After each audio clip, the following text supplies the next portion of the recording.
സർക്കാരുമായി ബന്ധപ്പെട്ട അറിയിപ്പുകൾക്കും മറ്റു വാർത്തകൾക്കും വേണ്ടി ഈ ചാനൽ സബ്സ്ക്രൈബ് ചെയ്യാനും തൊട്ടടുത്ത ബെല്ലൈക്കൻ എനേബിൾ ചെയ്യാനും മറക്കാതിരിക്കുക.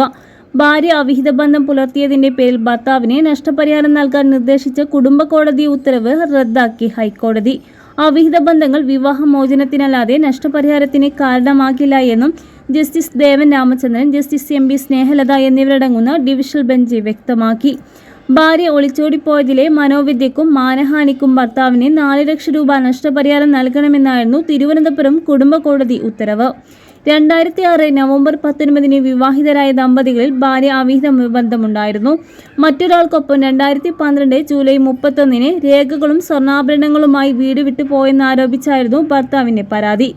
20 ലക്ഷം രൂപ നഷ്ടപരിഹാരവും സ്വർണവും പണവും തിരിച്ചു നൽകണമെന്നായിരുന്നു ആവശ്യം. തുടർന്നാണ് 4 ലക്ഷം രൂപ നൽകാൻ ഉത്തരവായത്. എന്നാൽ ഭർത്താവിൻ്റെയും മാതാപിതാക്കളുടെയും അവഹേളനം മൂലമാണ് വീട് വിട്ടതെന്നും വീട് വിടുന്ന ദിവസവും അതിന് തൊട്ടു മുമ്പുള്ള ദിവസവും തന്നെ ഭർത്താവും വീട്ടുകാരും ക്രൂരമായി മർദ്ദിച്ചുവെന്നാണ് ഭാര്യയുടെ ആരോപണം. സ്വന്തം വീട്ടിലേക്ക് പോന്ന താൻ പിന്നീടാണ് ബന്ധുവായ പ്രവീൺ എന്നയാൾക്കൊപ്പം താമസം തുടങ്ങിയത്. അവിഹിത ബന്ധം വിവാഹമോചനത്തിന് കാരണമായി കാട്ടാമെങ്കിലും അതുമൂലമുണ്ടായ മാനസിക വ്യത്യക്കും നഷ്ടപരിഹാരം തേടാൻ ഇന്ത്യയിലടക്കം ഒരിടത്തും നിയമവ്യവസ്ഥയില്ലെന്ന് കോടതി ചൂണ്ടിക്കാട്ടി. പരസ്ത്രീ പരപുരുഷ ബന്ധം ഭാരതീയ ന്യായ സംഹിത പ്രകാരം കുറ്റകരമല്ല.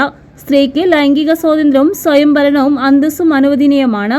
സ്ത്രീയുടെ ലൈംഗികത ഭർത്താവിന്റെ സ്വത്താണ് എന്ന് വരുന്നിടത്ത് ഈ ഭരണഘടനാ അവകാശം ലംഘിക്കപ്പെടുന്നുണ്ട്. അധാർമികം എന്ന് വിലയിരുത്തിയാലും ഇത് ക്രിമിനൽ നിയമത്തിന്റെ പരിധിയിൽ വരുന്നില്ല എന്നാണ് അർത്ഥം. വിവാഹം എന്നത് സിവിൽ കരാറാണ്. പങ്കാളിയുടെ സ്വഭാവവുമായി ബന്ധപ്പെടുത്തി സ്വത്തവകാശത്തിന് അർഹതയില്ല. 1869 വിവാഹമോചന നിയമത്തിൽ 2001 കൊണ്ടുവന്ന ഭേദഗതിക്ക് മുമ്പ് ഭർത്താവിന് നഷ്ടപരിഹാരം തേടാനുള്ള വകുപ്പ് നിലവിലുണ്ടായിരുന്നു. ഇനി അത് അനുവദിച്ചാൽ ഒരാൾക്കും മറ്റൊരാളിലേക്കുള്ള ലൈംഗികാധികാരത്തിന്റെ പുനഃസ്ഥാപനമാകുമെന്ന് വിലയിരുത്തിയ കോടതി 4 ലക്ഷം രൂപ ഭർത്താവിന് നഷ്ടപരിഹാരം നൽകാനുള്ള ഉത്തരവ് റദ്ദാക്കുകയായിരുന്നു.